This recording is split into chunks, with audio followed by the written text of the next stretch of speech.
Athletic Bilbao nil, Arsenal 2. What a great way to kick off our Champions League campaign with the first game of the season in the Champions League. And we came away victors, a pretty convincing win. And we're going to get into that today. I'm your host, SJ, and welcome to a good review from Block 5. If you're new to the channel, please subscribe to the video, leave a like on the video, subscribe to the channel, should I say, leave a like on the video, and if you're listening on Apple or Spotify, please subscribe and leave a 5-star review wherever you're taking it in. So yes, we are now becoming the Spanish conquerors. That's our sixth consecutive win against a Spanish team in the Champions League, having beaten the likes of Sevilla, Girona, the almighty Real Madrid, and now Athletic Bilbao along the way. So let's get into the starting lineup. It was pretty much what I expected. Oh, no, that's a lie. I did expect more rotation, more changes, but Andreas made a great point to me. Maybe we're underestimating the actual importance of this game. I know we have 8 games in the group stage, so there's time for uh, to make up for any mistakes we make along the way if we're, behind if we lose a couple of games. But to get off to a fast start is important to set the tone for the rest of the campaign. Yeah, so it was an important game, and obviously Mikel Arteta took it the same way, and he made very few changes, actually no changes. The only change was enforced because, as we know, Martin Odegaard, he got injured in our last game against Nottingham Forest, injured his shoulder that he done against Leeds. Um, Marina came in for him. Personally, I would have started Ethan. I thought he done well the other day against Forest. And we all now got a bit of PTSD like symptoms when I see three midfielders, the likes of Rice, Marino, and Zubimendi, who are more same. Um, we wouldn't call them really creative midfielders. So lack of creativity there might hinder us in terms of linking the defense to attack. Yeah, I don't really like that. We've done it. Obviously, we've done it against Liverpool, and we've done it. I mean, the first instance I remember was Bournemouth last season, as I've said before. We did it again. Um, Maybe the level of opposition allowed us to do so. Um, but it just, with the game starting, we didn't start very fast. We have to respect Bilbao. They're a very decent team. Like I said, they finished fourth last season in La Liga. And Spanish teams in general, they're very technically very good. Um, Hostile atmosphere. It wasn't too hostile, but they're very good. Their fans are very good. I've seen a couple of videos on X, uh, just of our fans, just congratulating their fans and just appreciating how good they were in terms of setting atmosphere. Um, in the early stages, it seemed that we struggled to put our passes into the progress at the pitch into the final third. So we were able to pass well around the back just into the start of midfield. But when it came to actually penetrating into their final third, into the attacking position, the final pass just kind of lacked that conviction, and we just kept giving the ball away. Um, and yeah, I mean they did start fast. They were pretty much pressing us. They were getting onto loose balls before us, and I mean, all in vain. I mean, it wasn't like, oh, winning the ball and then peppering our goal. I mean, in the first half, they had no shots on target. So it was more a statement of they were here to make themselves known, and if they were able to, they would try and nick a goal. Um, in terms of our first half, we grew into it. You know, again, Noni, who was our main outlet on the right, is the highest player in terms of average position on our team, high and wide. And I've long thought that our right side heavy orientated plays was because Saka was our best player. But in his absence, we seem to be playing the same way. Obviously Noni's been on form the last couple of games, so you stick with the hot hand, and we kept giving the ball. I mean, what I would say in terms of Noni, he did start well. He done all right. Um, but he's now got to the stage, it looks like, where he's getting respected. You know how Saka gets doubled up on, and makes it a very hard game for him to do what he does best. It seems in this game, Noni was getting doubled up by the Bilbao players, as soon as you got the ball, the wing was back as quick as possible to tackle and help their left back. Who actually thought I thought he had a decent game with Noni. Noni gave the ball quite a few times away, but it was for the want of trying in terms of he was trying to beat the fullback. And you're not going to do it every time. You're not going to beat the fullback, no matter how good you are. You're not going to beat the fullback every time. I mean, these are professional footballers. You're a professional winger. He's also a professional defender. So it's going to be give and take in terms of, you know, what joy you're going to get on the wing. But yeah, I mean, Noni's, if this is what's going to happen going forward, Noni being doubled up, he's going to have to, I mean, I'm not sure if he's had that in his career. I don't remember him being doubled up at Chelsea. Um, Not that I saw him too much at Chelsea, but I don't remember him being shown that much respect in terms of being doubled up. So, but if this is the way it's going to be going forward, he's going to have to find a way. He may have to sit down and watch Saka's games, maybe speak to Saka, see how he deals with it. Because it's very difficult when you're getting doubled up at this level, because he likes to come both ways. But if there's two players there, it makes it very hard to go either way. So yeah, I'm interested to see how that develops. I mean, going forward. Uh, in terms of chances, Victor Gyökeres, he played 63 minutes of the game in the first half. Um, sorry, just going back to our setup. We did. It looked like we tried to set up the same way we did to them in a friendly, in terms of Declan Rice dropping back in a double pivot with Zubimendi, like a rotating double pivot.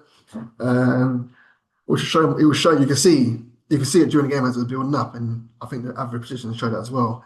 Declan Rice's actual position more time was actually a little bit deeper than Mike Zubimendi, which is a bit of a surprise for me. But yeah, I mean it sort of worked in terms of nullifying their attacks. But in terms of our attacks, Victor Gyökeres, he got our pretty much our first proper opportunity. The good boy over the top. And he's done well to travel from the halfway line uh, with the ball dribbling. It was a bit of a tight angle. The defender's got back with a left foot. He's hit straight at the keeper. But he's done well to get in that position. He's not going to score every single time.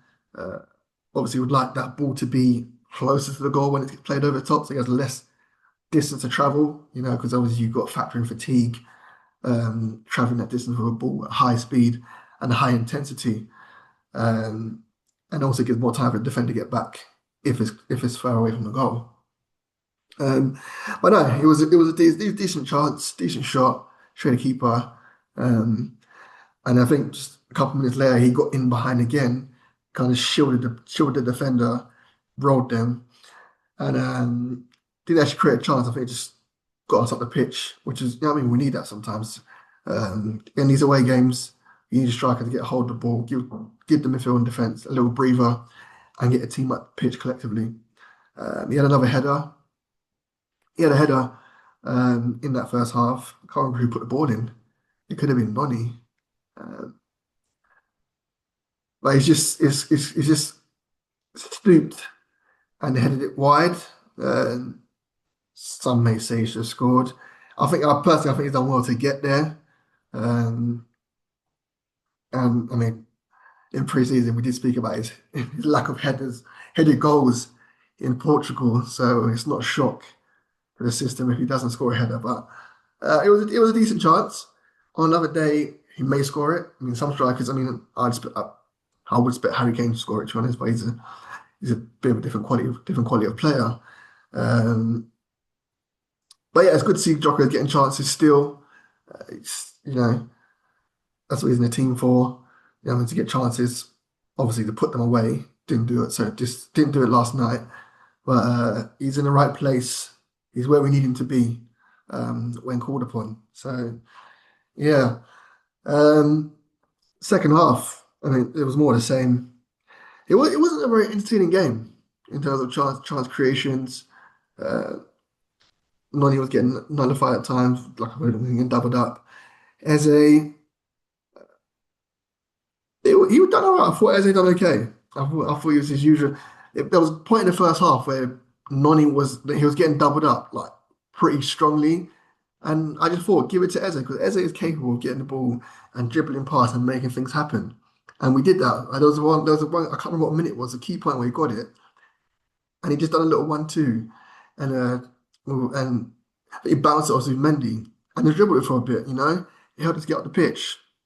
He is capable of doing that. So um, he obviously gives us the ability. I think obviously we're probably scarred from the months of Martinelli and bit also Trossard, getting less production down that side. But as it's shown for me in these games, in this game and the Nottingham Forest game, he's able to create something out of nothing and also to hold the ball and bring others into the play. So, I mean, we're going to see it more going forward, hopefully. And our attack will be more balanced, you'd hope to see. So, yeah, I thought it was a decent game. And, yeah, I mean, the game was going on. Like I said, it wasn't a really entertaining game. I mean, the buzzword now in the social media sphere is squad depth. We're all talking about our squad depth now, which is evident for everyone to see. We made some good signs in the summer.